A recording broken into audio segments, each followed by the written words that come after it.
Gracias al Instituto por la invitación y gracias a todos y todas los que hoy se llegaron hasta acá para que tengamos este conversatorio, así es la propuesta, acerca de este tema que por ahí les resulta raro la terminología, patologización y medicalización de las infancias y adolescencias actuales. Entonces, vamos a empezar por explicar de qué hablamos cuando hablamos de patologización y medicalización y van a ver que rápidamente van a entender de qué estamos hablando, del grave problema que esto supone y cómo esto impacta de lleno en los procesos de, entre comillas, inclusión escolar, ¿sí? Que es el eje sobre el cual han trabajado durante toda la jornada los desafíos, las interpelaciones, los problemas que generan estas cuestiones vinculadas a las inclusiones escolares ligadas a este fenómeno, como les decía, de la medicalización. Y voy a empezar por este término, medicalización, y lo deletreo para que no lo vayan a confundir con medicación.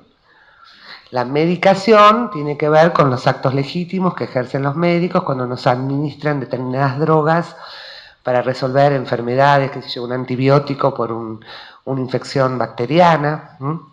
A eso se le llama medicación. Por otro lado, pensamos, y entiendo que ustedes también, a los medicamentos como un bien social, ¿sí? Al que deben tener acceso todos y todas, es un derecho humano fundamental. Cuando hablamos de medicalización, estamos hablando de un término que se acuñó hace mucho tiempo, Iván Illich fue el que lo acuñó y que lo retomaron después los estudios de Michel Foucault, ¿sí? Acerca del biopoder. Seguro que han leído algo de Foucault, ¿no es cierto? Algunos veo que hacen así. Bueno, no se lo pierdan, porque hay un antes y un después en la vida de uno con Foucault. Realmente nos tira algunas claves para pensar los tiempos en los que vivimos que no se lo pueden perder. Bueno, el término medicalización hace referencia a un abuso que se realizaría del uso de recursos propios de la medicina para intentar resolver problemáticas complejas que incluso ni siquiera remiten a variables determinantes de carácter biológico u orgánico. Entonces, la palabra medicalización hace referencia a un abuso en el uso de recursos de la medicina, entre ellos la medicación, entre ellos, porque hay otros recursos que también son usados en estos abusos que vamos a ir describiendo y que suceden en todas las áreas de la salud, ¿sí? De manera particular, hoy vamos a hacer foco en salud mental, que es un aspecto de la salud fundamental. Sin salud mental no hay salud. Pero este fenómeno de la medicalización se ve en todas las áreas de la salud y afecta a todos los sectores de la población, o sea, a todos los grupos etarios. Quizás entre los grupos etarios más afectados están los niños, niñas y adolescentes y los adultos mayores. Hoy vamos a hablar, por supuesto, a hacer foco y eje en infancias y adolescencias, primero porque ustedes se están formando como futuros docentes de escuela primaria, segundo porque es mi especialización, yo de adultos mayores no sé, entonces, pero es válido, lo que planteemos vale para todos los sectores de la población y para todas las áreas de la salud, como les decía.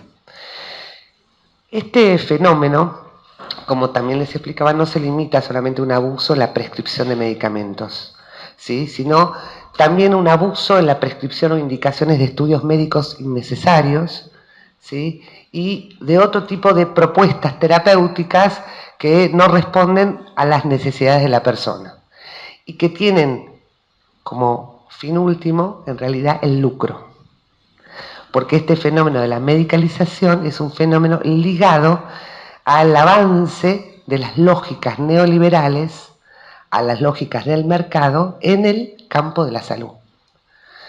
¿Sí? Para las lógicas neoliberales, para el mercado de la industria farmacéutica, los medicamentos no son concebidos como un bien social, como nosotros decíamos, sino como una simple mercancía. Y nosotros, las personas, no somos concebidas como sujetos de derecho y que tenemos que tener garantizado el derecho al acceso a la salud, sino como clientes del mercado de la industria farmacéutica. simples clientes. Yo no sé si ustedes saben, pero la gran industria transnacional de producción de medicamentos cotiza en bolsa en Wall Street, compitiendo mano a mano, cabeza a cabeza, con la industria armamentista. ¿Ustedes sabían eso? Bien, es importante que lo sepamos porque nos va a permitir entender, por ejemplo, por qué ni bien estábamos tratando de terminar con la pandemia, época en que la industria farmacéutica llevó la cabeza en Wall Street, obviamente, estalla una guerra en el hemisferio norte. Y entonces ahí toma la delantera la industria armamentista. Bien, para que este mercado, digo mercado porque también hay que reconocer, sería necio negarlo, que la producción de medicamentos, los laboratorios de medicamentos, el desarrollo de la tecnología médica que permite la producción de medicamentos nuevos, etcétera, son una maravilla. Y han mejorado efectivamente la cantidad de años de vida y la calidad de la vida de las personas de manera absolutamente indudable. Que quede claro eso. Acá lo que estamos cuestionando es el abuso al servicio de las lógicas del mercado. En el campo de la salud mental, volvemos a lo mismo. Nadie cuestiona acá los medicamentos que se usan en salud mental que se llaman psicotrópicos o drogas psicoactivas. De hecho, por ejemplo, los antipsicóticos son realmente necesarios en determinados momentos, en determinadas personas, ante determinadas situaciones. Realmente le han cambiado la vida a personas en pleno brote psicótico. Esto nadie lo pone en duda. Vuelvo a lo mismo. Lo que estamos aquí cuestionando es el abuso que se hace de este tipo de recursos, no en función de los intereses, de los derechos, de las necesidades de las personas, sino en función de lucrar y poder tener cada vez más dinero para poder, bueno, como sabemos son las lógicas del mercado, ¿no? Ganar más. ¿Se entiende? Ustedes cualquier cosa me preguntan, porque esto es un conversatorio. Bueno, ¿cómo hace el mercado de la industria farmacéutica para poder vender cada vez más lo que produce? Usa registradores médicos, pero para poder tener clientes, ¿qué necesita? Enfermos, necesita enfermos. Bien, entonces ahora vamos a avanzar sobre la palabra patologización, que viene de patos. Patos quiere decir patología, estudio de las enfermedades. ¿Vieron en los hospitales que dice servicio de patología? Bueno, la palabra patología quiere decir enfermedades. Para poder vender cada vez más remedios, medicamentos y todos los recursos que ofrece la industria farmacéutica y las asociadas a esta, se precisa primero tener enfermos. Si yo quiero vender más, tengo que tener más enfermos. ¿Cómo se hace esto? Inventando enfermedades. Y ustedes me dirán, ¿qué? Sí, inventando enfermedades, así como lo escuchan. Les voy a contar un ejemplo, que no es del campo de la salud mental, es de otra área de la salud, pero que es muy claro. La diabetes, conocen la diabetes, ¿no? Es una enfermedad que se diagnostica cuando uno tiene en sangre por encima de 110. Yo sé un poquito del tema porque tengo familiares diabéticos. Bueno, resulta ser que antes, años atrás, mi pareja es médico, me contaba que cuando él estudiaba medicina, el diagnóstico de diabetes se hacía a partir de 140. O sea que hasta que a vos no te daba 140 de glucemia en sangre, vos no eras diagnosticado de diabético. Con los años se bajó a 110. El registro que yo tengo es de 110 para arriba. Entonces, vos te hacías el análisis, glucemia más de 110, diabético. No sé si ustedes saben, en los últimos años se bajó a 100. Y en los últimos años de 70 a 100. ¿Qué quiere decir esto? Disculpen que sea autorreferencia. Como tengo antecedentes diabéticos en mi familia, fuertes, entonces uno está siempre atento a esto. Toda la vida desde que era chiquitita, haciéndome análisis de sangre, siempre 107, 108. Seguía así por la vida.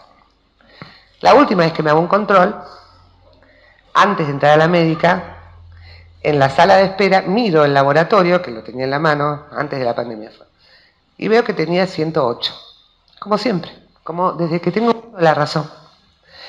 Todo lo demás estaba bien, así que entro, le doy el análisis a la médica, y la médica me mira y me dice, todo bien, pero tengo una mala noticia.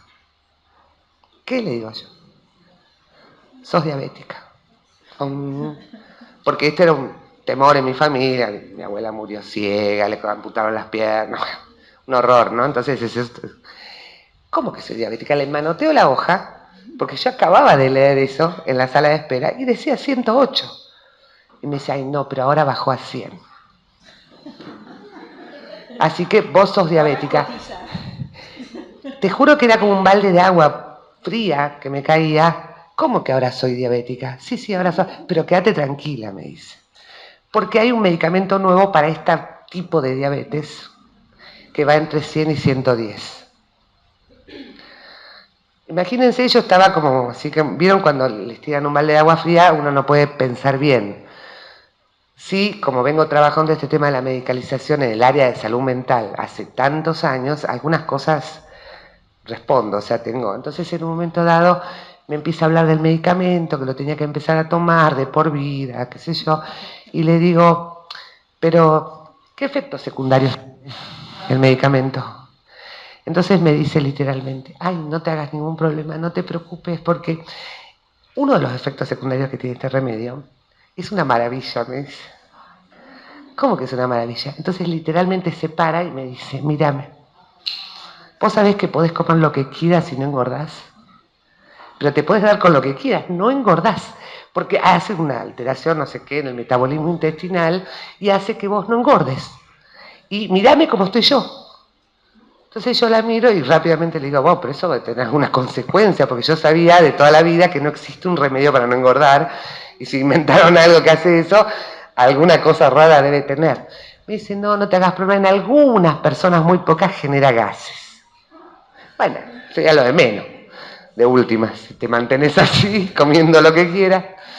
Bueno, salí de ahí, me fui a atender al centro donde yo trabajaba en aquel momento, coordinado por un neurólogo, un neuropediatra muy querido, con el que tengo varios libros, que se llama León Benazayac, y llego y le digo, ay León, ¿sabes que me acaban de diagnosticar diabetes, qué sé yo? Bueno, dice, caíste en la trampa.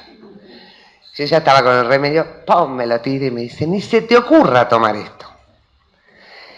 Y me sentó y me hizo pensar, decime, ¿qué cambió en vos desde que eras chiquitita hasta ahora?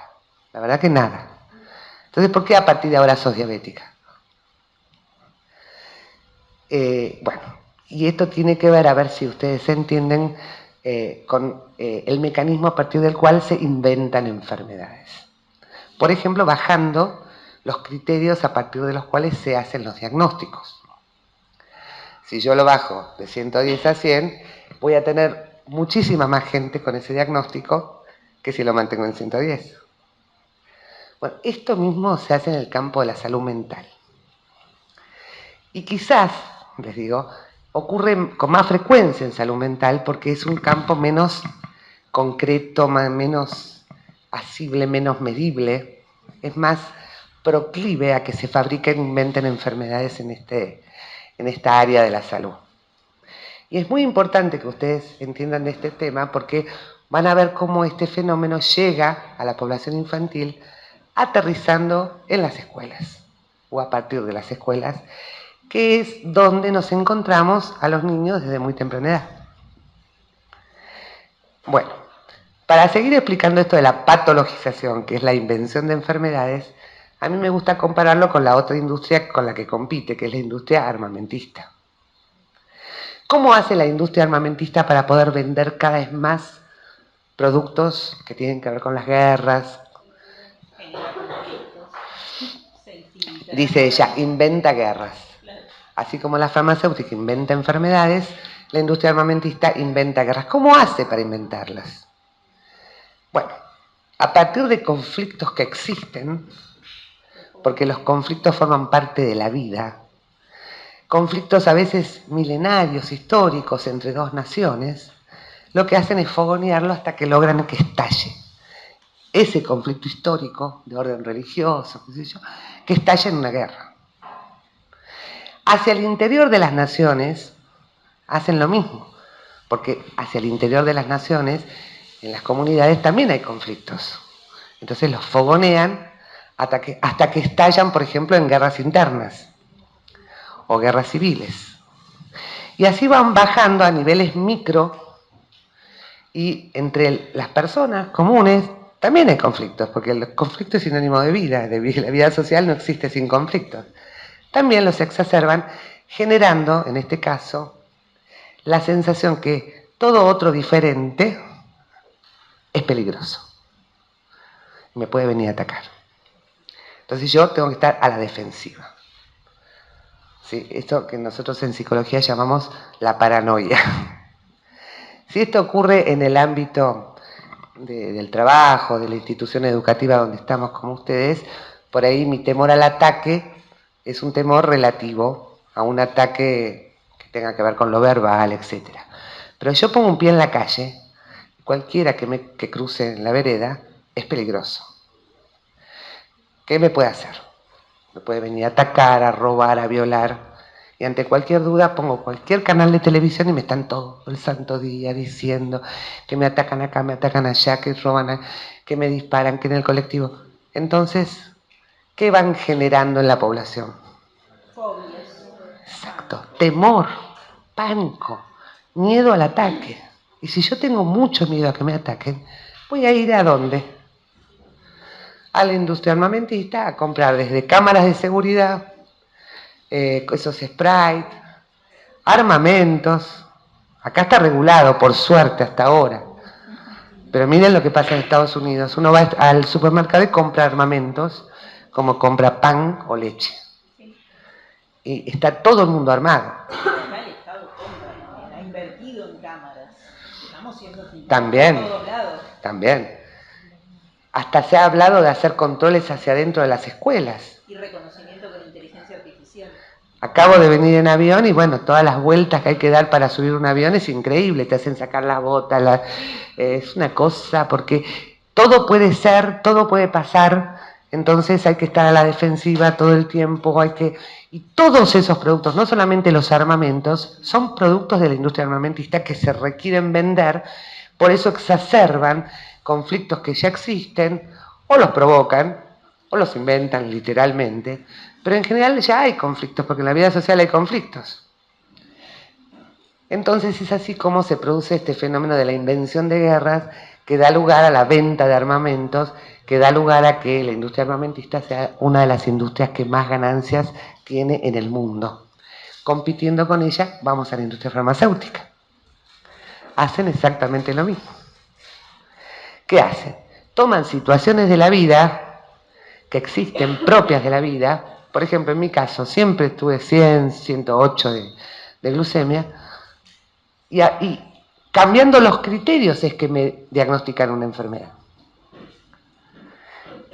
En el área de salud mental, estos conflictos propios de la vida, expresiones de malestar propios de la vida, sobre todo de la vida contemporánea, una vida como la que vivimos, esta posmodernidad líquida, llena de incertidumbres, de angustias, de preocupaciones, de dificultades para proyectarse en un futuro, ni hablar de nuestro país, previo a las elecciones, inestabilidad económica, ¿no? Esto obviamente genera malestar, angustia, malestares, en todos y en todas. Y yo creo que ahí sí se cumple la ley de la... ¿Vieron esa famosa teoría que tienen algunos de que se derrama, que si ganan mucho los que están más arriba, los que están más abajo van a terminar ganando por derrame? Bueno, yo no comparto esa idea. La que sí comparto de la teoría del derrame es que la angustia se derrama. Desde los que están arriba, adultos, hacia los que están más abajo, niños, niñas y adolescentes. Entonces, si los padres se sienten angustiados, preocupados, porque no llegan a fin de mes, porque no tienen cómo hacer para alquilar, tema de los alquileres, la vivienda nada menos, porque tienen mucha flexibilidad laboral, o sea, precariedad laboral, porque no les alcanza para pagar, no sé, el acceso a medicamentos. Bueno, la angustia que sienten ellos se termina derramando en nuestros niños, niñas y adolescentes, a lo cual hay que sumarle todo el contexto, ¿no? De las cosas que uno está escuchando por la tele, de inseguridad. Con toda esa angustia en las mochilas llegan a las aulas. Entonces, si uno pudiera abrir esas mochilas, simbólicamente hablando, seguramente nos encontraríamos con estas cuestiones, el clima de violencia que estamos viviendo, ¿sí? La angustia exacerbada post pandemia, porque hemos vivido una pandemia terrible y no nos hemos dado el tiempo para tramitar el duelo de una situación tan pero tan traumática como ha sido la pandemia, con miles y miles de muertos, con la muerte rondando a nuestro alrededor. Yo recuerdo todos los días a las 5 de la tarde la cantidad de muertos del día, poner la tele para ver cuántos habían muerto. Imágenes de países vecinos donde hacían fosas comunes. Terrible. Y de un día para el otro pareciera ser que aquí no pasó nada. Vuelta a las escuelas, hay que recuperar el tiempo perdido, ¿sí? Hay que hacer 2 por 1. Y esto lo sé no solamente porque ando por las escuelas, sino porque tengo muchos chicos que atiendo que van a las escuelas y la verdad es que no importa qué tipo de escuela, si de gestión privada, gestión pública, lo cierto es que los padres estaban a la par de los chicos haciendo resúmenes de historia, de geografía, mientras los chicos hacían lengua, matemática, la madre le hacía otra cosa, porque había que, como por arte de magia, recuperar ese año, entre comillas, perdido, como si se hubiese perdido un año. Digo, los sobrevivientes podemos decir que lo ganamos, ¿no? Y digo, como en toda crisis, podríamos haber aprovechado, todavía estamos a tiempo, la oportunidad para aprender también. Obvio, no lengua, matemática, pero de otras muchísimas cosas se puede aprender a partir de una pandemia, de una situación tan dolorosa como la que hemos vivido. Pero bajamos la persiana, muy de esta época, la revolución de la alegría. No problem, be happy. Ese es el lema del neoliberalismo. Y entonces, primero y para adelante y además a doble velocidad, porque había que recuperar ese tiempo del que no queremos saber nada. Si hay algo que hace daño, psíquicamente hablando, es no hablar, no poner palabras al dolor. Y como no circuló la palabra, no se generaron dispositivos para que circule la palabra a nivel comunitario, porque además lo que hemos vivido ha sido una tragedia comunitaria, no individual. Si fuera individual también hay que generar un espacio para que circule la palabra. Pero cuando se trata de una cuestión comunitaria, la verdad que lo más saludable hubiese sido que al regreso a las escuelas lo primero que se haga fuera generar espacios para que circule la palabra sobre el tema. Pero de eso no se hablaba porque había que recuperar los contenidos del año anterior, del otro, ¿sí? Que venían las pruebas, que vienen las evaluaciones externas, a ver cuánto aprendieron, cuánto no aprendieron, para demostrarle unos a otros que la enseñanza virtual no es enseñanza, no puede haber aprendizajes en forma virtual. No sé por qué. Esto del aislamiento social, no sé por qué, porque en realidad jamás se nos pidió aislamiento social. El ser humano es un ser social, si uno lo aísla socialmente, lo mata. Lo que se pedía era distancia física, que no es lo mismo. No es lo mismo. Sin embargo, se instaló la idea de que era un aislamiento social. Y podíamos tener un vínculo a través de los dispositivos de tecnología, los que tenían acceso a ellos. También eso hay que decirlo, no todo el mundo estaba en las mismas condiciones. Pero bueno, estas cuestiones tienen que ver con las desmentidas. La desmentida es un mecanismo muy cercano a lo que nosotros llamamos psicosis, locura. Sí, esto es, pero no es. Esto es una silla blanca, pero no es. Sí, vivimos una pandemia, pero no. Tuvimos más de un año dando clases a través de recursos virtuales, pero no tuvimos clase. Ahora volvemos a clase. Entonces tuvimos un año de vacaciones en la playa. Eso enloquece. Y lo cierto es que nuestros niños, niñas y adolescentes están medio enloquecidos. Los padres también, los maestros y maestras también. Nadie se salva. Ahora bien, estos malestares, esta angustia, como estamos viendo, tienen fundamentalmente determinantes sociales, políticos, culturales, económicos. ¿Lo ven o no?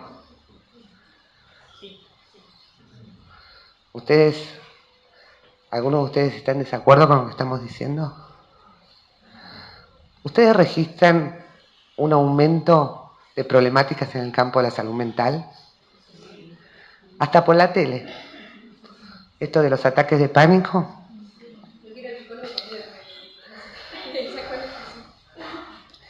Ahora bien, los psicólogos no medican. Primero porque no siquiera, claro, tiene que ser un médico psiquiatra, porque los psicólogos no podemos medicar. Solamente pueden medicar los médicos. El tema es, ¿qué estamos haciendo cuando medicamos? Porque si la problemática tiene que ver con todo esto, y se exacerbó y se profundizó, porque no nos dimos tiempo como comunidad para generar espacios donde circule la palabra y poder tramitar estas cuestiones, si yo en su lugar voy a un médico psiquiatra y me empastillo, lo que hago es tapar. ¿Ustedes conocen las ollas a presión? ¿Vieron lo que pasa con una olla a presión? Bueno, algo así sería. Si quieren, me traslado de nuevo a un ejemplo del campo de la medicina muy común para que entiendan. La angustia, el malestar, los ataques de pánico son ataques de angustia. Son equivalentes, la angustia es el equivalente a la fiebre. Entonces, si yo tengo fiebre, o mi hijo tiene fiebre, está volando de fiebre, salgo corriendo, voy al médico, el médico, ¿qué tal? ¿Cómo le va? Le mide la fiebre y me dice, tiene 38 grados 3. Yo digo, ¡ay, qué precisión matemática! Es un científico, ¿vio? Igual yo lo llevé porque me daba cuenta cuando darle un beso que estaba volando de fiebre. Doctor, ¿y a qué se debe? Dígame, ¿usted en su familia tiene antecedentes de personas que hagan fiebre? Y sí. Sí, ahora que lo pienso, todos. Genético. Pero doctor, ¿y cómo no se haga problema? Mire, usted le da este antitérmico y va a ver cómo le baja. Me voy tranquila a mi casa. ¿Cómo se llama lo que tiene? Síndrome febril. Ajá. Genético. Ok. Me voy a mi casa, bueno, el primer día bien, le bajo la fiebre con el ibuprofeno, por ejemplo, pero al tercer día empieza, ¿no? Ya, entonces lo llamo al médico, me dice, le da cada 4 horas. Al cuarto día ya tampoco aguanta. Ahora lo alterna, va alternando el ibuprofeno con el paracetamol. Y así hasta que llega un momento, se le está haciendo un agujero en el estómago, le da omeprazol. Pero el doctor sigue subiendo la fiebre, él lo mete y le hace baño de agua fría, pero todo el cóctel ese también. ¿Sí? Porque en realidad, si yo le pregunto más, puede llegar a decirme que a ese organismo le falta esa sustancia que yo le ofrezco con el antitérmico, que cuando se la ofrezco baja la fiebre. Y va instalando la idea de a poco de que si es genético, va a ser de por vida. Porque está la idea esta de que lo genético es crónico. Bueno, y ahí descubrimos otra cosa más de este mercado de la industria farmacéutica, que como verán, hace uso de la mano de lo que nosotros llamamos, o Foucault llamaba el poder médico hegemónico. Porque si te lo dice el médico, ¿quién le va a discutir al médico? Ustedes saben que para el mercado de la industria farmacéutica, nosotros las personas no les servimos ni sanos ni muertos. Nos necesitan enfermos y crónicos. Esto de lo crónico tiene que ver con tenernos como clientes cautivos de por vida. No es inocente. Esta idea que instalan, esto se ve mucho en el campo de la salud mental, con estos diagnósticos que se obtienen a partir de un manual que está muy de moda, tan de moda que nosotros lo llamamos la Biblia en el campo de la salud mental, que es el famoso DSM. ¿Han oído hablar de ese manual? Todo el mundo ya escucha hablar del manual DSM. Es un manual descriptivo estadístico de trastornos mentales que escriben la Asociación de Psiquiatras Americanos. Americanos digo yanquis. ellos se llaman americanos, si fueran dueños de toda América, se llama APA, la APA Yankee, cuyos integrantes están denunciados de ser socios accionistas de la industria farmacéutica. ¿Sabían eso? Entonces, ellos nos han mandado, tienen esa capacidad maravillosa de instalar lo que quieren cuando quieren, este manual de SM, que además periódicamente lo van revisando y van agregando nuevos trastornos mentales, a partir de los cuales la moda es diagnosticar, entre comillas, porque digo entre comillas porque no sé si podemos hablar de diagnóstico, ¿no? Los que estudiamos y venimos del campo de la salud mental sabemos que un diagnóstico, y ustedes también, ¿no?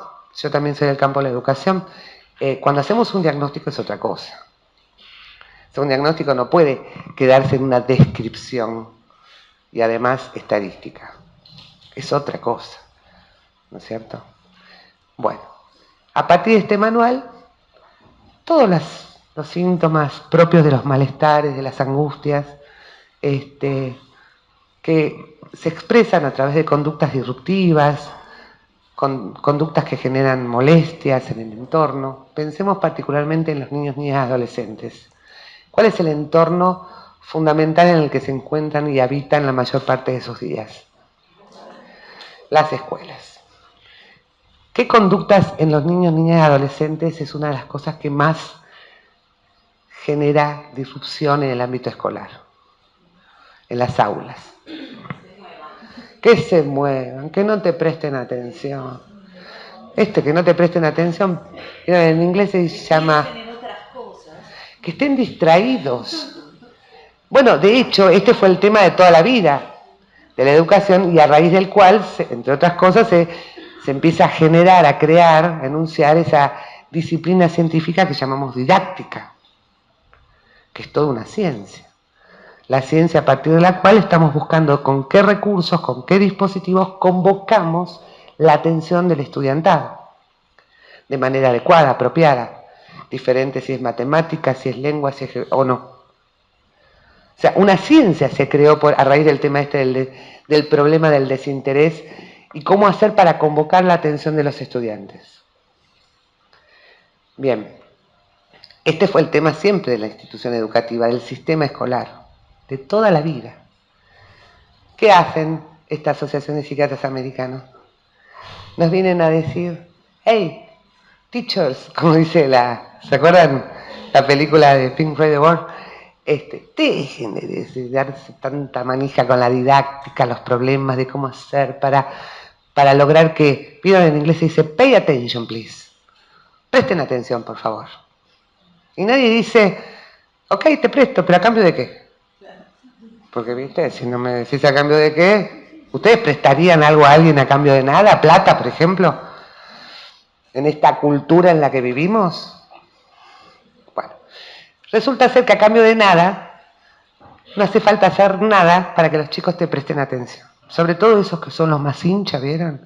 Esos que no se quedan quietos o que parecen que están en la luna. Bueno, ¿qué nos vienen a decir? Que eso que se ve en los chicos es un trastorno. ¿Sí? Un trastorno neurocognitivo. Qué palabra, ¿eh? Debido a una neurodeficiencia de origen innata, que es decir, del nacimiento, con etiología genética. Ese mismo manual que dice todo esto acerca del trastorno por déficit atencional con o sin hiperactividad, TDA/H o ADD/H, la barra es por la hiperactividad. Puede ser con o sin hiperactividad, ¿no? Porque está el distraído que parece en la luna, que está así, y está el que no se puede quedar quieto.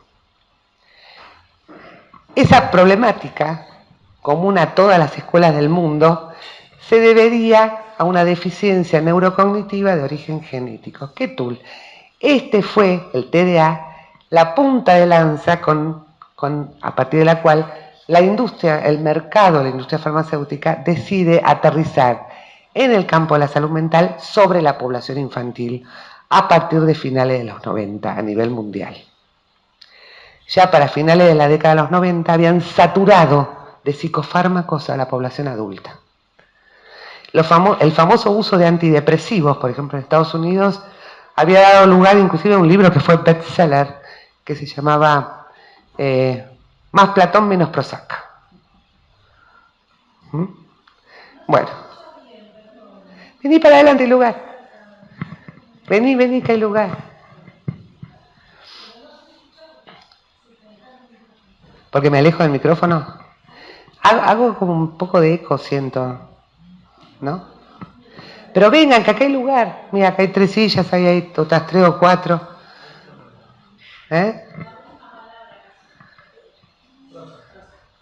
¿Rosa? Ah, Prozac. Prozac es el antidepresivo de moda de los 90, ¿viste? Tomaban Prozac como agua. Entonces salió un libro famoso que se llamaba Más Platón, menos Prozac. O sea, ¿qué estaba diciendo el libro, la denuncia? Bien, cuando saturaron a la población adulta de psicofármacos, o sea, quedaban muy pocos sin empastillar, decidieron bajar a la población infantil. Un sector de la población hasta ese momento se le había tenido mucho respeto por una cuestión de ética. Con los chicos no. O sea, hace negocio, ok, todo bien, pero con los pibes no. ¿Por qué no con los pibes? Avancemos con los pibes también. Sí, miren, yo recuerdo, mi primera carrera fue psicopedagogía, por eso te decía, y yo me recibí a mediados de los 80, allá por los 90 estaba trabajando en un centro de atención, lo que se llama hospital de día para chicos con problemáticas mentales gravísimas. Gravísimas son psicosis, ¿sí? Muy serias. Y tienen a veces estallidos, brotes que se llaman, donde empiezan a autolesionarse o a lesionar a los que tienen al lado. Y el psiquiatra psicoanalista que dirigía la institución siempre nos decía algo que para mí fue una maravilla, a mí me marcó como profesional, y era, antes que darle un psicofármaco a un pibe, que se lo tome el adulto. ¿Por qué? Porque esa sustancia, el psicofármaco, interviene en los neurotransmisores en el sistema nervioso. Y en un niño, una niña, un adolescente, ese sistema nervioso se está desarrollando. Ustedes, me contó Fernanda, estuvieron hablando de neurodiversidad, neurodesarrollo, etc. Ustedes saben que el sistema nervioso, el cerebro humano, al nacer, no está acabado. Termina de madurar fuera del vientre materno. ¿Sabían eso? Y tarda todo ese tiempo, que hasta la adolescencia, en madurar. Entonces, no es lo mismo darle una sustancia psicoactiva a un cerebro que está en pleno proceso de maduración que dársela a un adulto de última. No es lo mismo. Por eso este respeto con los chicos no. Y esta otra idea que tiene que ver con la teoría del derrame. Si el adulto no pierde la calma y funciona como contenedor, es probable que pueda contener incluso un brote psicótico en un chico. Y lo cierto es que yo en mi experiencia lo he vivido. No lo digo de teoría, de verdad. De verdad, si uno no pierde la calma, puede contener una criatura. Yo siempre digo que somos como baldes grandes y la criatura es un balde chiquito. El problema es cuando el balde grande se derrama sobre el chiquito. Pero si el chiquito se derrama, ¿cómo no lo voy a poder contener? Esto vale también para los berrinches. Ay, ¿qué hacemos cuando hay un berrinche? Bueno, lo primero que tienes que hacer es no tener un berrinche vos también. Porque si vos también, que sos el adulto, tenés un berrinche al lado del chico, estamos en el horno. Y estamos en el horno es justamente la idea a partir de la cual en la última versión del DSM, ¿a qué no saben qué inventaron? Los trastornos por berrinches. Porque empezamos a tener trastornos por berrinches, en estos tiempos en los que vimos trastornos oposicionistas desafiantes para los pibes que no hacen caso y se portan mal. Trastornos del lenguaje para esos chicos que se crían frente a las pantallas y después hablan en neutro y te dicen, ¿me das un emparedado? En vez de decirme un sándwich, como decimos acá. ¿Sí? Trastornos Asperger. Trastornos de aquí, trastornos de allá, y para el que no tenga uno específico, trastorno generalizado del desarrollo. ¿Sí o no? Hay para todos los gustos. Y si no tenés algo así puntual, es generalizado. Trastorno del autista, es una bolsa de gatos. O sea, el famoso TEA, está, ¡pum!, de moda full. ¿Quién no es autista? Si supieran lo que es el autismo. El autismo es una de las patologías psiquiátricas más graves que existe. Por suerte, muy poco frecuente de ver. Porque directamente en ese niño no se estructuró básicamente el psiquismo. Ahora, como no se estructura el psiquismo, no vamos a ver lenguaje, dificultades para comunicarse, para pensar, para construir la inteligencia, obviamente. Esas son cosas que uno ve de una persona con un autismo grave, que se da en la infancia temprana, ¿no? Pero si yo tomo eso mismo y lo exacerbo, y cualquiera que tenga, ¿vieron? Rasgos de timidez, que no le gusta hablar mucho, que te esquiva la mirada, ni hablar de un chico que padece violencia, que te le acercás y haces así, o abuso. Ya cuando hablamos de abuso, viste, ni siquiera lo podés pensar, porque habitualmente el abuso es intrafamiliar, cuanto más chicos son, y es algo del orden de lo impensable. Por eso a muchos chicos les cuesta pensar. Y esto va obturando la posibilidad de construir la inteligencia y las funciones cognitivas. Y uno dice, ¿pero qué le pasa a este chico? ¿No le da? ¿No le da qué? Si todos sabemos, porque ustedes seguro han estudiado, que la inteligencia no viene dada. La inteligencia, ¿se acuerdan Piaget, Vygotsky? Se construye. ¿A partir de qué? A partir de las experiencias medioambientales, bla, bla, bla, y de la mano de la inteligencia, el lenguaje, que se construye en relación con el otro, la otra, los otros. En esa relación se construye el lenguaje. Entonces, cualquier chico que camina por ahí, que tenga alguna de estos síntomas, vamos, como la fiebre, bueno, si se trata de un caso realmente de desorganización psíquica profunda, que les puedo asegurar, lo diagnostica hasta la del que vende caramelos en el kiosco, porque son chicos que se dan la cabeza contra la pared, que tienen, miren, es gravísimo, no se ven habitualmente.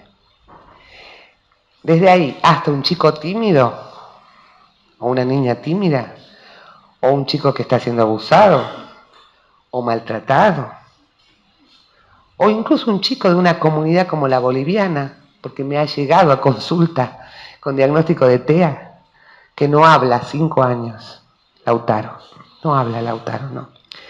Entonces viene con el papá, obviamente, 5 añitos, no lo voy a hacer entrar al consultorio así de una, porque tengo que ponerme en el lugar del otro, esto que a veces no tenemos en cuenta. Entonces le digo, pase con el papá y la mamá, yo ya había tenido entrevista, lo había traído el papá. Ah, bueno, me dice el padre, y entra. Y le digo, hola Lautaro. No, le digo, ¿cómo te llamas? Entonces el padre me dice, es Lautaro. Sí, ya sé. El nene lo mira para abajo. Bueno, tomen asiento. ¿Querés jugar, Lautaro? Lautaro lo mira al padre, el padre le hace. Entonces Lautaro me hace. Ah, bueno, ¿querés jugar? ¿Qué te gustaría hacer? ¿Te gustaría dibujar? ¿Te gustaría un juguete? Lo mira al padre. El padre dice, juguete. Porque además también el padre es monosílabo prácticamente. Entonces lo miro a Lautaro, que venía con un informe de la escuela que decía, no tiene lenguaje. Y le digo, mira Lautaro, ¿te gustan las pelotas? Lautaro lo mira al padre, el padre hace así, él me mira y me hace así. Atrás tuyo hay un placar. Entonces, si vos querés jugar, parate, anda, abrí el placar y vas a ver que hay 2 cajas o 3. Lo mira el padre le hace así, Lautaro se para, frente, le digo, abrila, abre. Bueno, ¿ves la caja roja que está arriba? Ahí adentro hay pelotas. Si vos querés jugar con pelotas, sacalas de la caja roja. Y si no, en la caja de abajo, en la amarilla, hay otros juguetes. Hay autitos, hay... Entonces lo mira el padre le hace así, abre la roja, saca una pelota. Y viene con la pelota. ¿Qué estaba haciendo yo en ese momento? estaba preguntándome, ¿quién dice que este chico no tiene lenguaje? A propósito, además yo le decía arriba, abajo, abrir, cerrar. Hay lenguaje. ¿Cómo que no hay? Ahora, que no se exprese, inclusive en este caso, por una cuestión cultural. Cuando uno trabaja con chicos de la comunidad boliviana o paraguaya, a veces no hablan mucho porque los burlan. Y además porque tienen así una cosa de autoritarismo bastante marcada en algunos casos. Este era el caso. El chico obviamente tenía lenguaje. ¿Ustedes saben lo grave que es que un chico de 5 años no tenga lenguaje? Porque el lenguaje es el soporte de la inteligencia. Entonces, ¿cómo andaría caminando por ahí, paradito? Estaría en posición fetal. Entonces, no tiene lenguaje, sospecha de autismo, y era un chico de la comunidad boliviana. ¿De qué estamos hablando? ¿Ven cómo se inventan enfermedades? Este chico ya venía con un diagnóstico de TEA, que está a full. Vamos por el TEA todavía. Yo en los últimos tiempos creo que casi no conozco a alguien que no tenga en la familia algún TEA. Mi pareja tiene 10 nietos y le digo, yo no sé cómo entre los 10 nietos no tenés por lo menos 2 TEA. Sí, porque ellos dicen, y para esto avanzan, no solamente con los visitadores médicos, que tienen las medicaciones para el TEA, para el TGD, para el ADD, sino también avanzan directamente sobre la comunidad, sobre las familias, sobre los docentes, diciéndonos, entre otras cosas, que se ha descubierto que el 8% de la población padece de TDA, padece de TEA, y que si vos en tu aula no los encontrás, es porque no lo sabés identificar. Responsabilidad tuya. Ojo, porque si vos no detectaste un chico en sala de 3 con TEA, o con dislexia, o con lo que sea, ese chico el día de mañana, que no saben lo que le va a pasar, va a tener serias dificultades para conseguir trabajo, serias dificultades para llegar a fin de mes, serias dificultades para formar pareja, y todo eso va a ser culpa del TEA. Hay que llamarlo a Milei y contarle. Y a la Burrich cuando dice, hay que exterminar ¿cómo dice? Al kirchnerismo, porque es el culpable. No, era el TEA, el TGD, el TDA. Entonces, de lo que se trata es de eso, porque en realidad no es que no llegamos a fin de mes, es porque digamos todos TEA no diagnosticados. Lean, por favor, para que vean que yo no les invento. ¿Cómo opera la industria? A través de las asociaciones de padres. Se hacen un trabajo de colonización con los padres, por una vía, en donde ¿qué les vienen a decir a los padres? Les dicen, los problemas que pone de manifiesto tu hijo, tu hija, en realidad no tienen nada que ver con vos, nada que ver con la crianza, nada que ver con nada, tampoco con la escuela. Ahí se prenden las escuelas. El nene nació así, falladito, pero hay solución. Tiene un déficit, pero eso se resuelve a través de una serie de terapias de rehabilitación, de reprogramación, de reeducación, cognitivo-conductuales. ¿Sí? Entonces, ¿qué precisa este chico? Que le rehabilitemos el lenguaje, marche una fonoaudióloga para reprogramación del lenguaje. ¿Cómo si el lenguaje se pudiera programar y reprogramar? Sabemos que si hay un temita con el lenguaje, también va a haber con el pensamiento. Marche una psicopedagoga 2-3 veces por semana para reprogramar el pensamiento. Todo esto coordinado por un neurólogo, además, que le está enchufando drogas, ¿no? Porque atrás de todo esto está la industria farmacéutica. Pero acá, negocios son negocios, nadie se queda sin hacer negocios. Entonces, ya que estamos, está el neurólogo dirigiendo la orquesta, la fono con la reprogramación neurolingüística, la psicopedagoga con la reprogramación al pensamiento. Claro, y si tiene dificultades para hablar, también va a tener problemas para comunicarse socialmente. Marcha una psicóloga para rehabilitación de habilidades sociales. ¿Sí? y seguro que tiene algún temita con la impulsividad. Marcho, un psicomotricista y un terapista ocupacional, pero como no eran para los adultos mayores, no, para niños de 3 años, terapistas ocupacionales. Y así hacemos un convito de 15 sesiones semanales. 15 sesiones semanales promedio.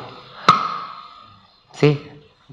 La droga psicoactiva, las drogas psicoactivas, más las 15 sesiones semanales, ¿quién las paga? Marcha un certificado de discapacidad.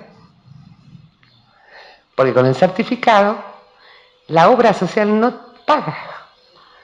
La prepaga tampoco.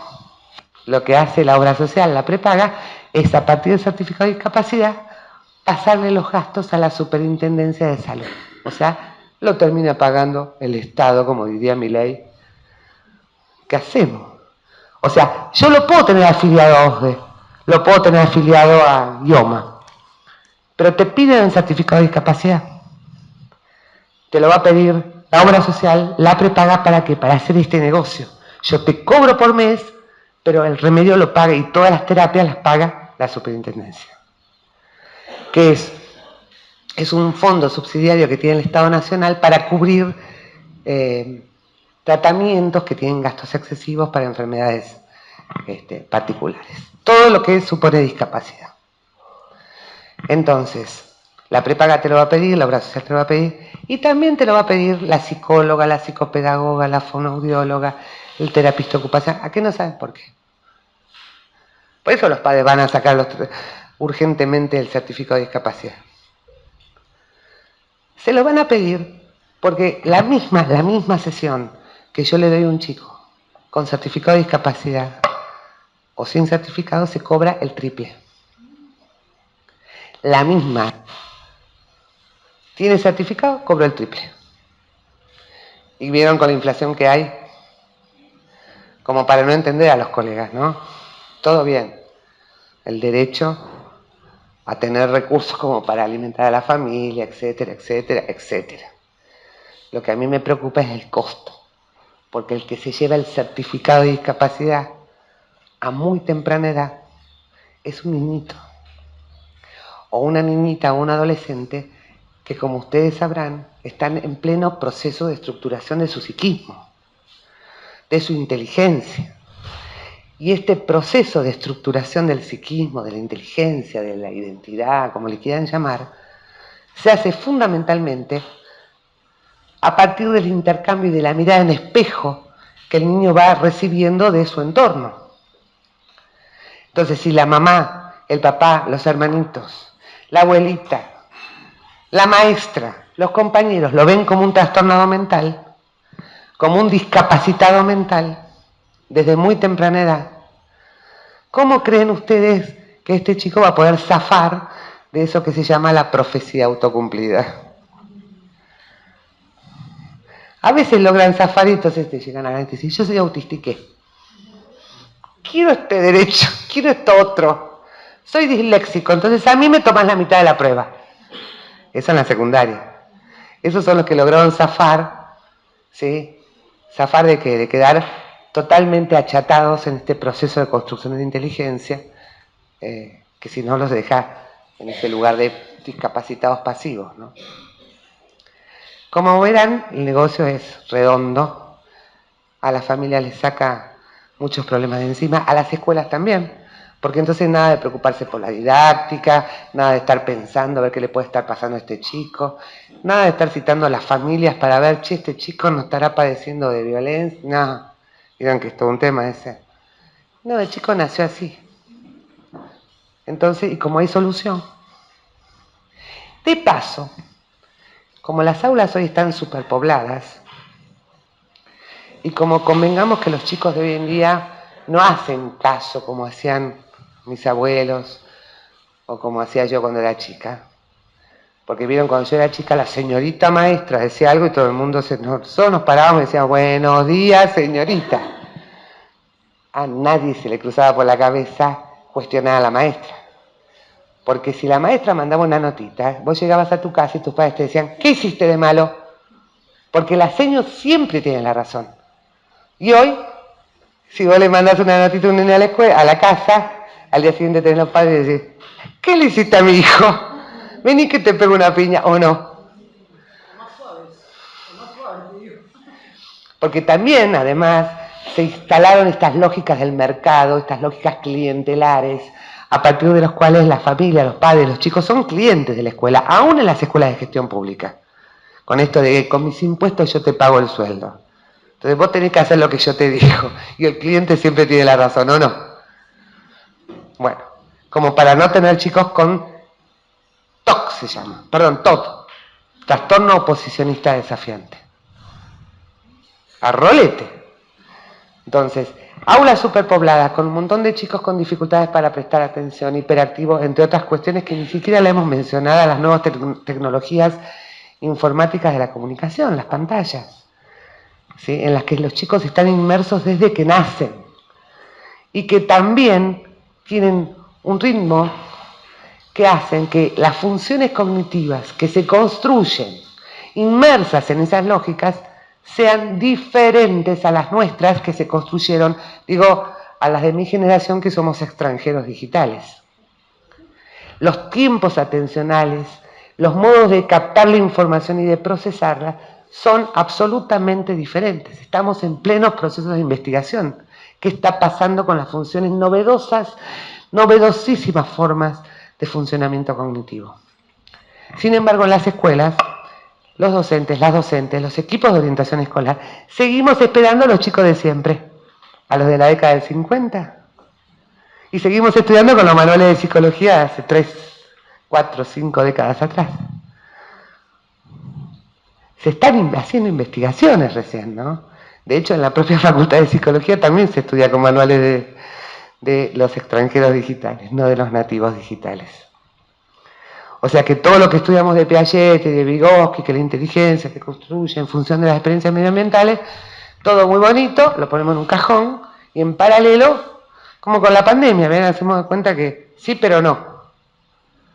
¿De verdad se creen que un chico que desde que nace está frente a una pantalla tiene los mismos tiempos atencionales que un chico como la que fui yo cuando era chica, que ni televisor tenía, no porque soy tan vieja, sino porque yo vivía en un yacimiento norte, allá en el límite con Bolivia de YPF, yacimiento Vespucio, donde no llegaba la televisión.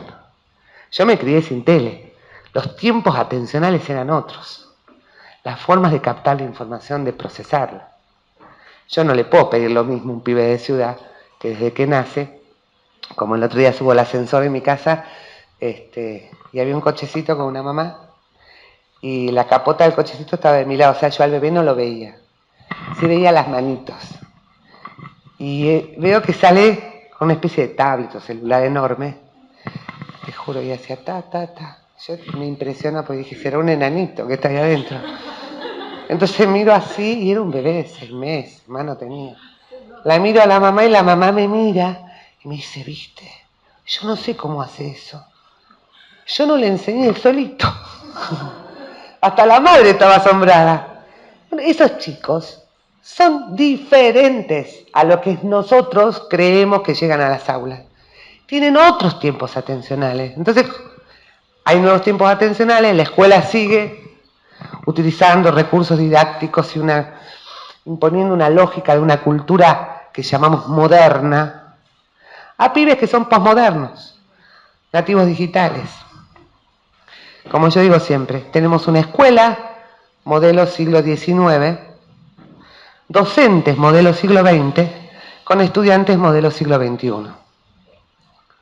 Y yo les pregunto a ustedes si tienen algún, no sé, mi abuelo tenía un negocio en su época de repuestos de rulemanes de autos. Cuando se murió se cerró y quedaron un montón, de la década del 70. Por más que estén sin usar, porque no los había vendido, no me sirven para los autos de hoy en día. No sirven. Cambió todo. Sin embargo, nosotros pretendemos que sirvan los recursos didácticos, la cultura. Fíjense cómo es un aula hoy en día. Sáquenle una foto a cualquier aula que vean y van a ver que es exactamente igual a la de la época de sus abuelos. Los bancos divididos en ¿cómo se llama? Pupitres. Adelante el pizarrón. El gran avance es que ahora puede ser que el pizarrón sea de esa fórmica blanca. Y que en vez de ti uses marcador. No menos de 30 pibes en el aula, a cargo de un docente. Los chicos, con otros criterios, ¿vos quién sos, la maestra y qué? ¿Por qué? No, porque yo soy la que te voy a enseñar el templo del saber. Google, ¿qué templo del saber? La escuela. Entonces, en ese desencuentro profundo, los chicos obviamente no hacen caso, les cuesta prestar atención. Y los docentes ya no saben qué dibujárselas porque además tienen que hacer 1,5 millones de cosas más. Entonces tenés los pibes que te caminan por el aula, el que está en su mundo, el que es víctima de violencia, de abuso. Y saben que si citan a los padres, conflicto en puerta. Si se trata de una escuela privada, en diciembre no contamos con el cargo, porque a los clientes no se los contradice. ¿Cuál es la mejor solución? Convocar a los padres, no para decirles que tienen un problema, sino para decirles que hay una solución. ¿Sí? Usted sabe que estuvimos viendo algunas dificultades de Juancito, pero no se haga problema, porque Pepito y Menganito, igualitos, fueron a tal doctor y se los resolvió. Y de paso, ya que estamos, tenemos un chico que deja de molestar, entre otras cosas porque lo reprograman por todos lados, 15 sesiones semanales después de la escuela, y además porque le ponemos el famoso proyecto de inclusión escolar, con lo cual llega a la escuela acompañado de una MAI, así le llaman en algunos lugares, tienen distintos nombres. De nuevo la desmentida. Habitualmente no son ni maestras. La mayoría de las veces son estudiantes de carreras como psicología, no son maestras, por lo general. Tampoco son empleadas de la escuela, sino que llegan a través del sistema de salud del chico con certificado de discapacidad. No son del plantel de la escuela. Ah, pero se supone que ellas, que ni son maestras ni forman parte de la escuela, van a ser la integral de ese chico. Increíble. Y obviamente, y yo lo entiendo, su laburo depende del pibe, mejor dicho, de la madre del pibe, ¿no? Por eso a veces entro en el aula y digo, che, ¿qué estás haciendo? Porque está sentada al lado del chico hablando por celular. Y la pobre maestra matándose, tratando de dar clase a todo el grupo y la otra, es la mamá. Hoy se le olvidó de mandar el tupper del almuerzo. Entonces, como una especie de cordón umbilical que llega hasta dentro del aula, le está pidiendo que le dé de comer ella. O que le ponga el saquito. Que lo va a hacer porque la que le paga, termina pagando es ella.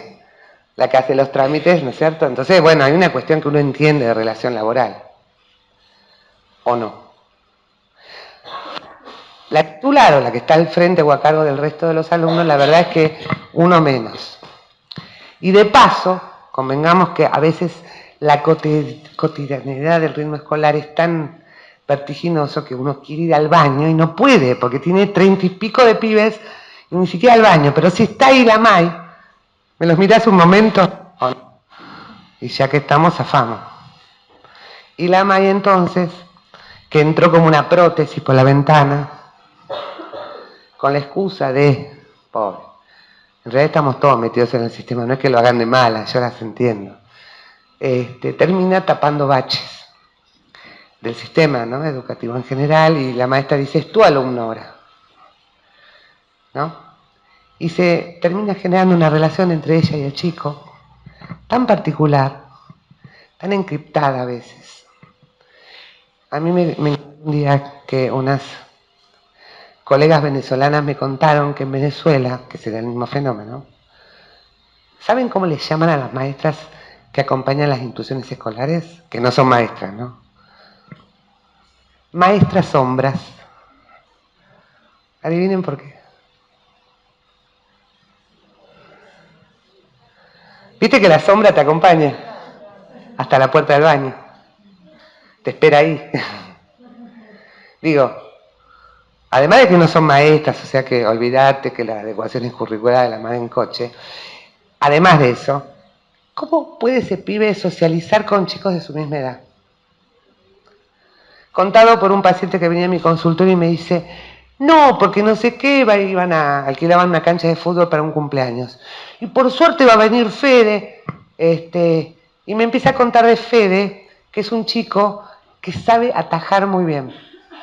Pero que lamentablemente en la escuela no puede ser arquero, porque tiene una seño que está siempre parada al lado de él. Y cuando uno se acerca a él, la seño empieza a hablarle, la seño es la May, y le cae la saliva. Claro, porque viste cuando hablan que a veces... Entonces esto te lo cuenta el chico. Le digo, che, ¿y qué le pasa a Fede? Tiene problemas, dice. Sí, a veces camina así. Pero bueno, viste que yo tengo anteojos. Ahora, aprovechamos que es el cumple y ahí hace de arquero porque se lo pelean. Pero en la escuela no puede hacer de arquero, él no participa del partido de fútbol. Porque tiene la malla al lado.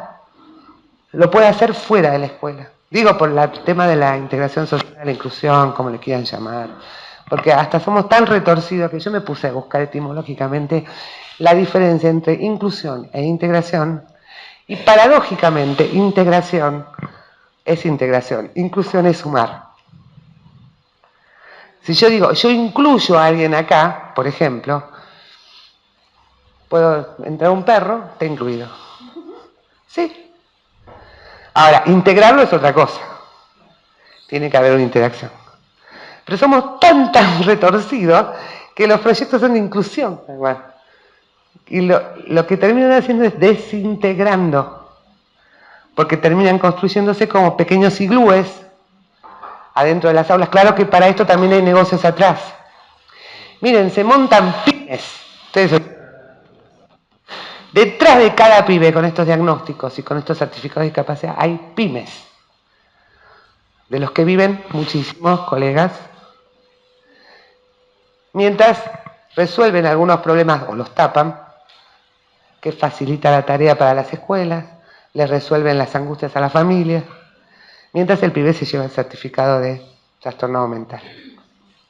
Bueno, un poco creo que les hice un paneo general de qué hablamos cuando hablamos de patologización y medicalización de los malestares infantiles actuales. Y cómo este tema entra en tensión con el tema de las inclusiones escolares. Para dar paso al conversatorio, ¿no? Si estás de acuerdo. Sí. El micrófono para nuestros hombres. No, quédate con este.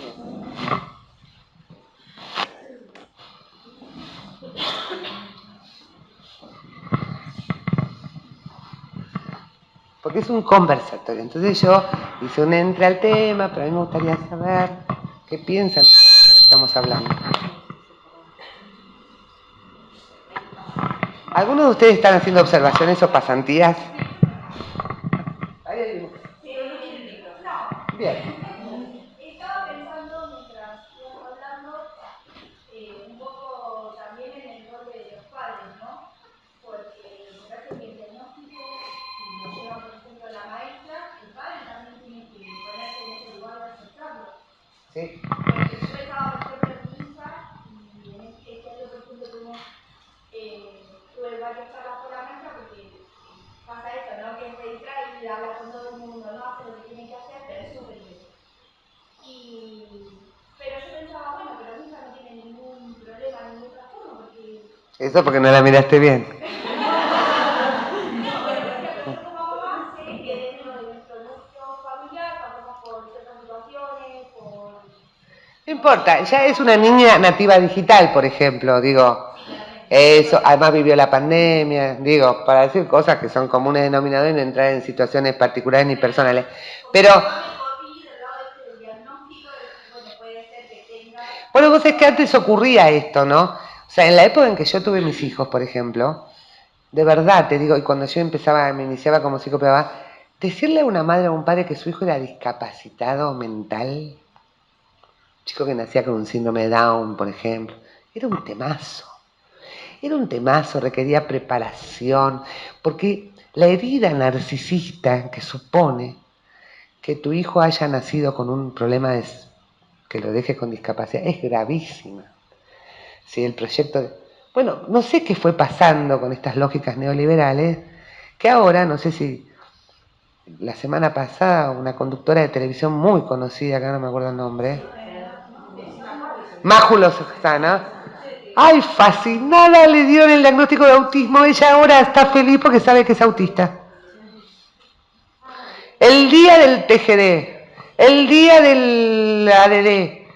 Y los padres, cuando vos sabés qué te pasa hoy en día, cuando vos le tratás de explicar a un padre que evite sacar el certificado de discapacidad, porque esto tiene un impacto en la subjetividad de ese niño, y que en vez de hablar de trastornado mental, ¿por qué no hablamos de que por ahí tiene algunos síntomas, algunas problemáticas que hay que resolver? No estamos diciendo que no, sí, pero generar un espacio no a partir del empastillaje o la reprogramación o la reeducación, sino, bueno, a ver, hagamos un poco de historia, vemos en qué condiciones está viviendo, qué pudo haber pasado que hace que este chiquito, no sé, aparezca con un lenguaje más lentificado que otro, lo que sea.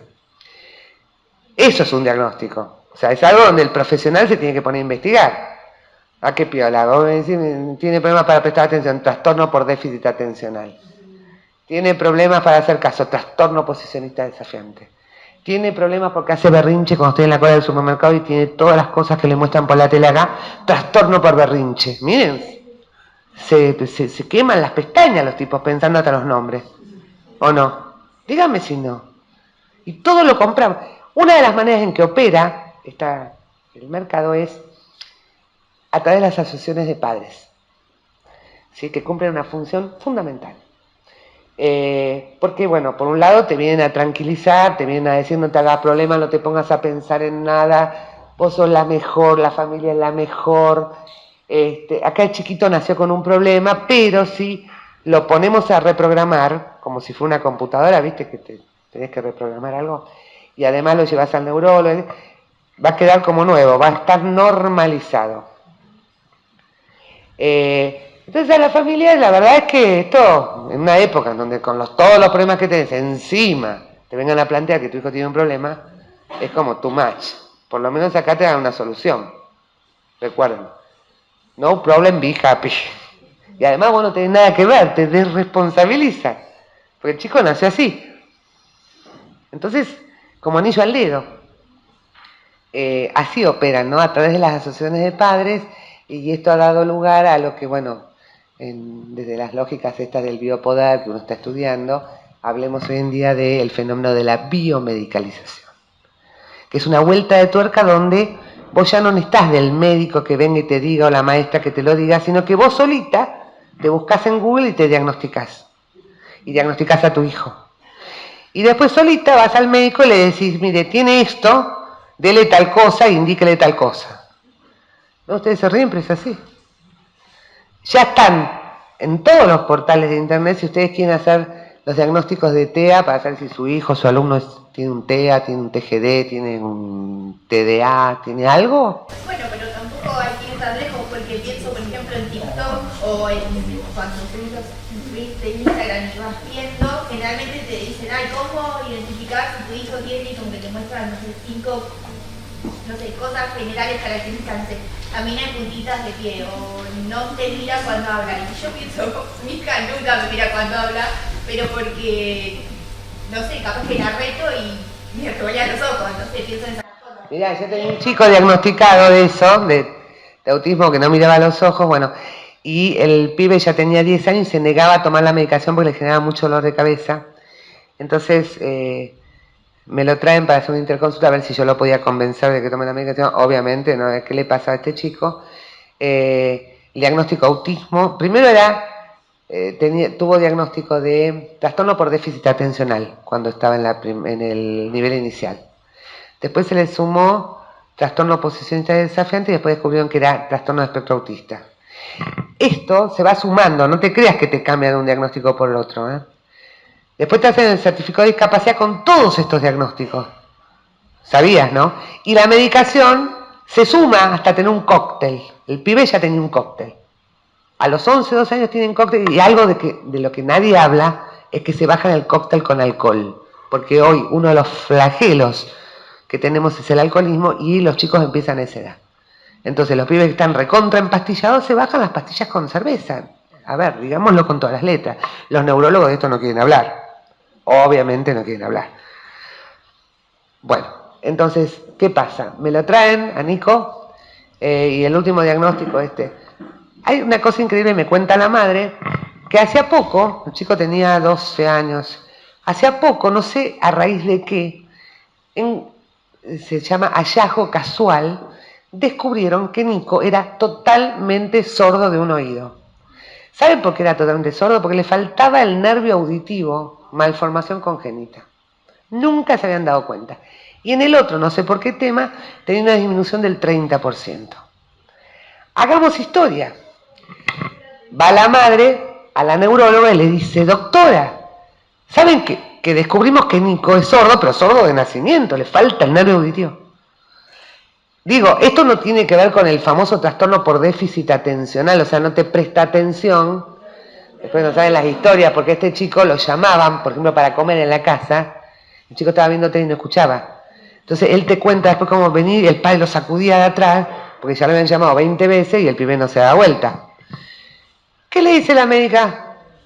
Ah, no, eso es una coexistencia.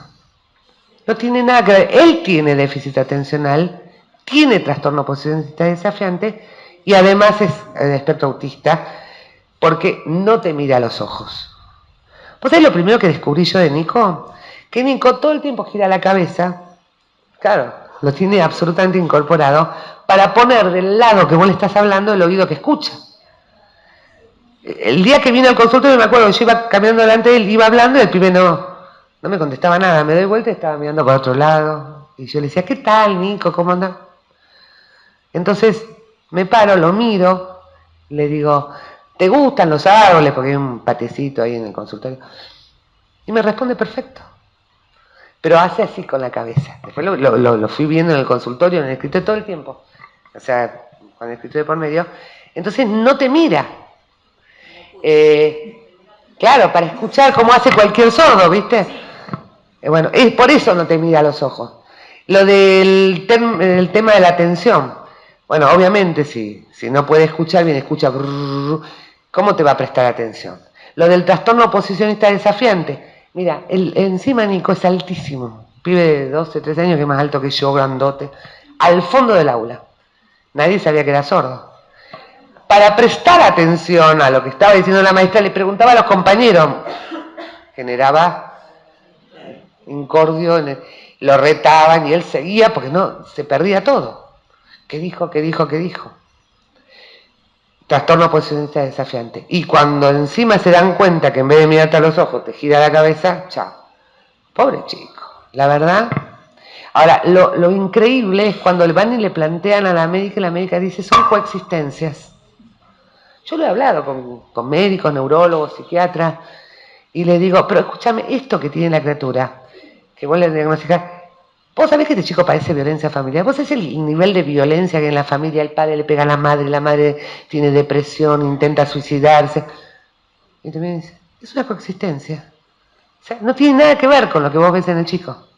Es más, para hacer estos, entre comillas, diagnósticos que no son diagnósticos, de hecho ellos los llaman evaluaciones neurocognitivas, no hacen historia de vida. No contextualizan, no te preguntan sobre la historia y las condiciones de vida de la criatura. No los escuchan a ellos tampoco. No hay un dispositivo como usamos nosotros con otra lógica, otro enfoque, que son las horas de juego infantiles, que son jugar con ellos, que dibujen, que es la forma en que los chicos te cuentan lo que les pasa, porque el lenguaje privilegiado de la infancia, como saben, es el juego. Eso no está contemplado. Todo el diagnóstico, evaluación neurocognitiva, se hace a partir de unos cuestionarios que se le hacen al cuidador del chico. En el caso del TDA, el cuestionario de Conners, Attenti. Se lo mandan a hacer a los padres por un lado y sobre todo a los docentes. Ustedes van a recibir cuestionarios de Conners para hacer diagnósticos de TDA. Yo les pido por favor, que todos tienen celular acá, que googleen cuestionario de Conners. C-O-N-N-E-R-S. El nombre así es de la tipa que lo inventó. ¿Sí? El apellido. Conners, con doble N.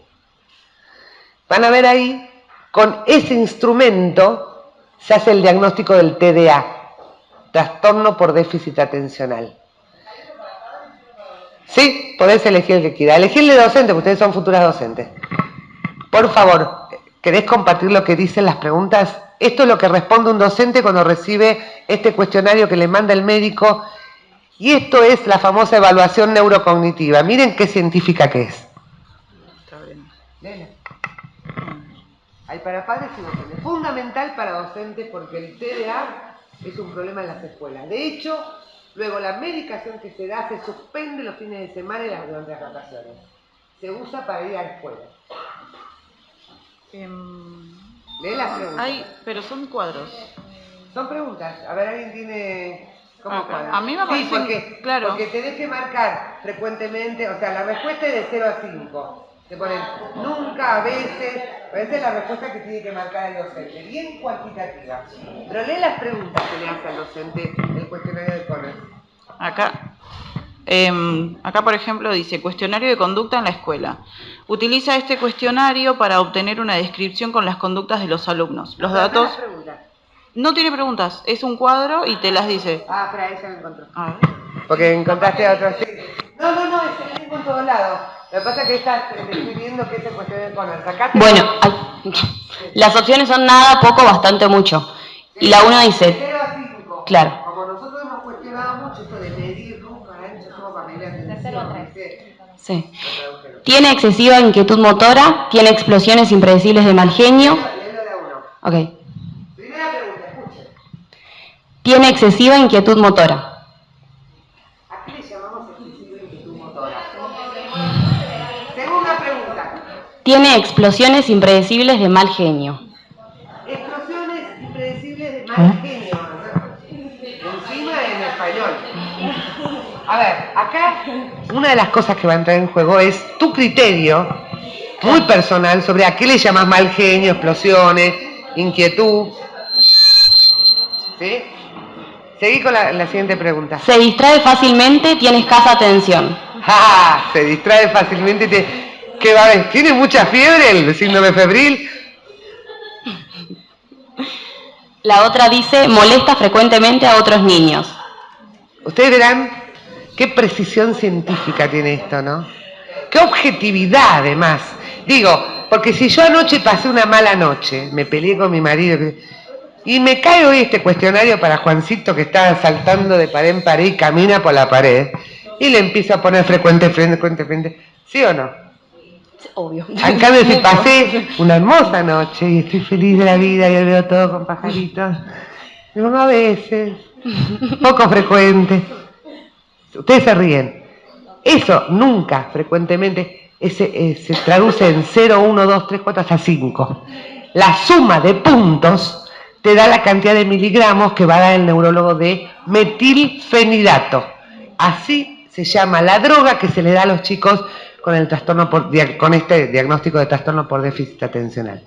El metilfenidato, quiero que sepan, cuyo nombre comercial más conocido es Ritalina, también Concerta o Recit, es una droga que está en el listado 2 de drogas peligrosas del ANMAT, justo antes de la morfina.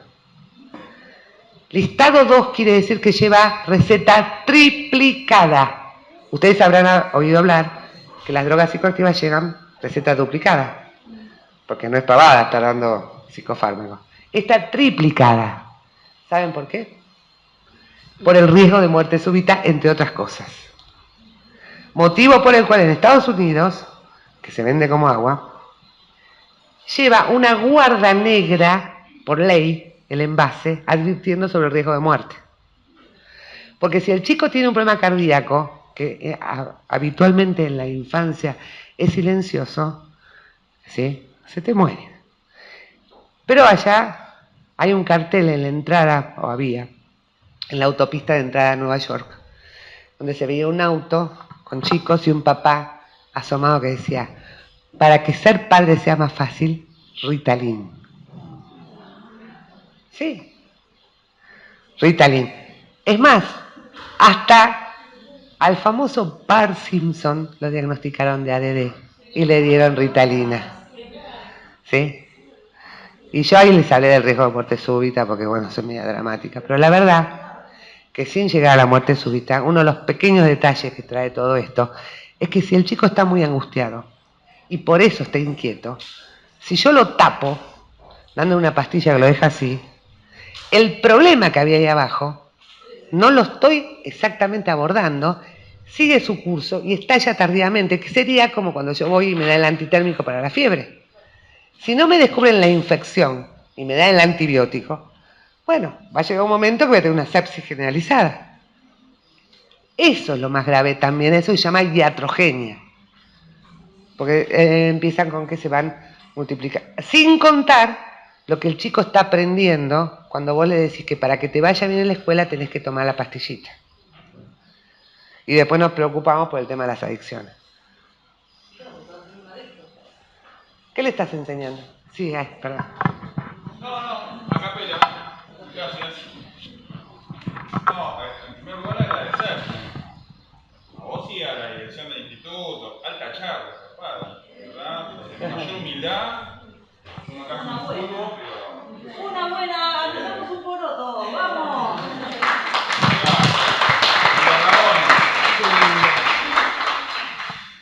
No, lo que me queda picando, digamos, ¿no? Dentro de la caracterización inicial que hiciste, enfoque y lectura. Yo coincido, sin saber nada, digamos, o desde la experiencia mínima que puedo tener. Hay un tema de B8, ¿De B8? de B8, una banda de heavy metal, que lo escribió Ricardo Diotti hace 40 años, Cautivos de un sistema. Me parece que podemos tener un problema si queremos luchar por un mundo mejor, si nos dejamos llevar por las categorías hegemónicas. Coincido con Kissinger. Estamos en un cambio de época. Hay un cambio de régimen. Ya está en marcha. No creo que nosotros lo podamos detener. Si hizo que Nixon y Mao Zedong se junten, bueno, yo, si lo dice, bueno, no estoy de acuerdo, pero más o menos. Ahí me hiciste acordar de esa frase que dice: entre el viejo mundo que tarda en desaparecer y el nuevo mundo que tarda en aparecer, Tienen los monstruos. Emergen los monstruos. Sí, realmente. En ese sentido, me parece. A mí, yo creo que al gran capital, con la irrupción de la inteligencia artificial, que es como la nueva salida que el capitalismo tiene, porque antes de la pandemia, en el 2019, fue el año con más movilizaciones y piquetes de la historia. No solamente en Argentina, sino en el mundo entero. Había ocupaciones de fábrica en China, huelgas en Norteamérica. Me parece que con la irrupción de la inteligencia artificial, el capitalismo tiene todavía 200 años más de changüí, antes de su inevitable caída. A ver, dos cosas te voy a decir en relación a eso. Quiero terminar la caracterización porque me parece que la cuestión de que haya inclusión en las escuelas y de tratar así cada vez... Previo desmantelamiento de la rama de educación especial, A franjas más... No, sí, fantástico. Entonces todos a la escuela común, a normalizar, porque somos muy inclusivos. Mientras se nos mueren de hambre, no sabes lo que era Aeroparque esta mañana. Los tipos durmiendo ahí a la intemperie, pero somos muy inclusivos. Entonces metemos en el aula... La inclusión es una práctica proimperialista, a eso me refiero. Es una falsa inclusión porque acá tenemos al 2% de la población mundial que va a ser formada como ingenieros y como programadores para las necesidades del capital, y el amplio conjunto de trabajadores que va a ir a una secundaria que no sirve, donde se le va a probar a todo el mundo, por eso nos meten a todos en la misma bolsa y van generando nuevas necesidades para tener una sociedad utilizada y fácil de controlar. El motor de la historia para mí es la lucha de clases. Si llegamos hasta acá, ha sido con la lucha. Ahora bien, si acá en adelante nos van a dormir a todos y nos van a preparar para insertarnos a un sistema que ya no funciona, bueno, me parece que... ¿Quién dice que no funciona?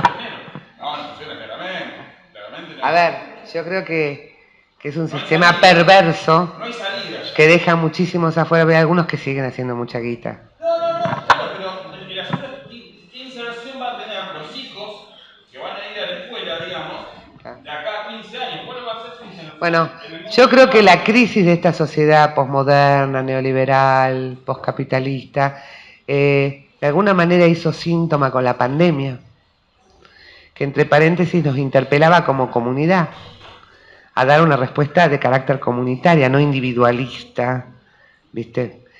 y creo que no la supimos aprovechar como una oportunidad para aprender. Creo que la aprovechamos y este encuentro es expresión de que nosotros lo aprovechamos. Ahora bien, nosotros no somos los que manejamos la pauta. Y ahí yo creo que hay que ser categórico en esa cuestión. Por eso retomo la caracterización que lo pudiste marcar. O sea, Que sabes que hay algo que hacen las lógicas neoliberales, recortan, disocian, deshistorizan, descontextualizan, recortan la red social y van al individuo, esto de privatizarlo todo. Entonces vos fíjate lo que se expresa detrás de un niño que no presta atención en clase, o lo que se expresa detrás de estos muchachos que se ven en la tele con crisis de angustia, y termina todo privatizado, como si nada de la historia y del contexto tuviera nada que ver, y el problema es de él, de Juancito, de Pepito, de y nadie genera un dispositivo de decir, che, pero por ahí hay algo del entorno, de su historia de vida, o de su exposición en la tele, o yo poco vi de ese muchacho Holder, no sé, entre la madre y no sé, un tío que apareció stripper y pobre, realmente 21 años tiene el pibe, o sea, me hizo acordar a ese otro Ricardo Force que se murió también. Y un horror, porque además ahí también tenés la medicalización. A partir de las drogas que se dan para los músculos, porque la medicalización también trae, a ver, uno de los aspectos es salud mental, el otro es la estética famosa. ¿Sí? Vayan a preguntarle a los toquis. Pero claro, la estética y el tema de la eterna juventud. Por eso a partir de cierta edad, viste, estás condenado a tener algún problemita serio para que te enchufen toda la... Porque si se te cae el pelo y sos varón, viste, eso es una enfermedad, no, es una enfermedad. No forma parte de la edad de la vida, ¿sí? Si vos tenés algunos síntomas de la menopausia, son enfermedades. Para todo hay pastillitas y tratamientos y estudios al por mayor y al divino botón que se demostró durante la pandemia. La cantidad de resonancias, tomografías que se hacen al divino motor, porque dan el 90%, dan que no tienen nada, se mandan por control, eso es todo guita que circula. Y cuando vos necesitas una resonancia, te dan un aumento de 6 meses. Eso también es medicalización. O sea, medicalización no es solamente la administración de drogas psicoactivas, de drogas, de medicamentos, sino también es el uso abusivo de recursos diagnósticos, es también el uso abusivo de recursos que son propios de las lógicas médicas hegemónicas, como la reprogramación neurolingüística, la reprogramación psicopedagógica. Todo eso forma parte de este fenómeno de la medicalización, que impactando sobre las infancias vulnera seriamente los derechos de nuestros niños y niñas adolescentes, y que usan a la escuela como plataforma de aterrizaje a los docentes, son claves en estos procesos. Por eso, si ustedes se preguntan qué pueden hacer para evitar que esto avance, en principio, y siendo coherentes con la formación que tienen, no respondan evaluaciones cuantitativas de este tipo. Son una falta de respeto. Se reduce a eso el diagnóstico y después, de acuerdo a la suma de puntos, le dan la cantidad de miligramos de metilfenidato. Se pueden negar a hacer un informe cuantitativo. No te podés negar a hacer un informe. Yo les propongo que a modo de resistencia le hagamos un informe de los de antes, historizando, contextualizando y contando cómo ven a ese chico, pero no respondiendo a esos cuestionarios. Mirá. ¡Ay, no le sirve! No le sirve. Para patologizarlo, no le sirve, pero no te pueden decir nada. Porque vos tenés que asumirte como profesional en lo tuyo. Entonces, usted, señor neurólogo, es neurólogo, usted es psicopedagogo, pues yo soy profesional de educación. Y yo esto no lo admito. Yo no estoy de acuerdo con hacer una evaluación cuantitativa de las funciones cognitivas de un chico, disociadas unas de otras, descontextualizadas y deshistorizadas. Yo como docente, que sé, y mucho, de lo mío obviamente, sobre este chico le puedo decir esto. Tengo la obligación de informar, por supuesto, pero le haces un informe cualitativo y los mataste, le pateaste el tablero. Y no te pueden decir nada. ¿Quedó claro? Entonces, hasta detalles como, en vez de decir, no presta atención en clase, ¿qué tal si le decís, durante la clase se lo observa como preocupado o con la atención en asuntos ajenos a lo que se está diciendo. ¿Sí? Ejemplo, me llama una maestra de tercero, me dice, por favor te lo llevas a Aldo un minuto, porque mira, yo estoy tratando de dar ¿vieron las multiplicaciones de tercer grado? Y Aldo, por acá, por allá, que sube, que baja. Entonces, le digo, Aldo, vení conmigo, dale. No presta atención, Aldo, obviamente. Le digo, ¿qué te está pasando? Me dice, ¿querés que te cuente? Así, de una.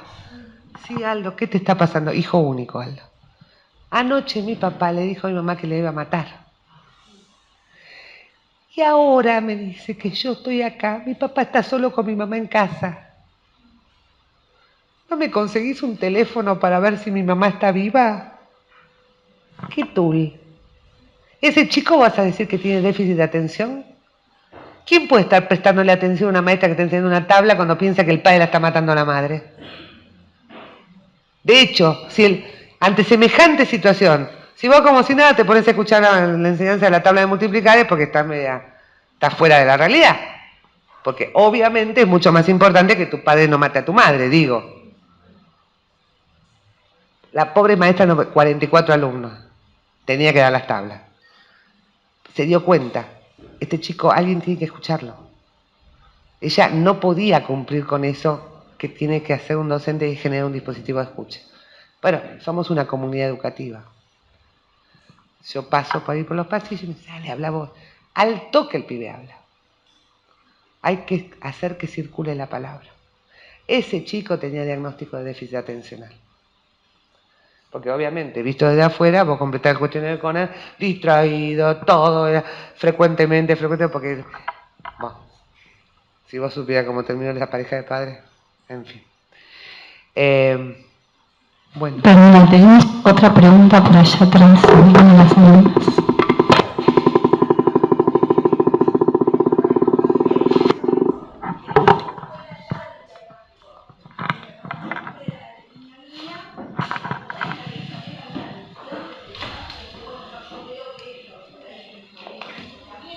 ¿Cómo te llamas? Mariel, te felicito por la pregunta.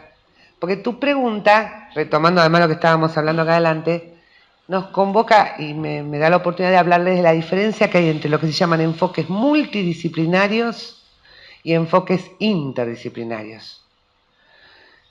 Lo multidisciplinario responde a una lógica esta neoliberal que disocia, que fragmenta. Entonces, vos sos la psicopedagoga, vos te ocupás del pensamiento, vos la fono, vos te ocupás del lenguaje, vos la psicóloga, vos te ocupás de las habilidades sociales, vos la terapista ocupacional de la sensorialidad, vos la psicomotricista de la impulsividad. Como si el chico fuera un cacho de carne, ¿viste? Donde están instaladas las funciones cognitivas, disociadas. Entonces, cada una tiene su, ¿viste? Esto es mío, esto es tuyo. Eso se llama multidisciplina, porque es una sumatoria de disciplinas que además están dirigidas por la lógica del poder médico hegemónico. ¿Quién dirige la orquesta? El doctor. Neurólogo, psiquiatra. ¿Sí? Hay una razón por qué en la Argentina se neurologizó más que psiquiatrizó, pero no vamos a extendernos tanto. Eso es multidisciplina, donde hay saberes que están por arriba de otros. Por ejemplo, el médico dirige la orquesta, por abajo está un psicólogo, por abajo está un psicopedagogo, por abajo, allá abajo de todo está el maestro, que ni siquiera se lo considera un profesional. Bueno, desde la interdisciplina, que es lo que nos propone la Ley Nacional de Salud Mental, la lógica es otra. La lógica tiene que ver con pararse desde lo que se llama el paradigma de la complejidad, donde desde la complejidad entendemos que ninguna disciplina por sí misma, ninguna ciencia, puede acabar de entender una problemática como las que nos ocurren hoy en día, como esta, y que todos necesitamos de las miradas de todos.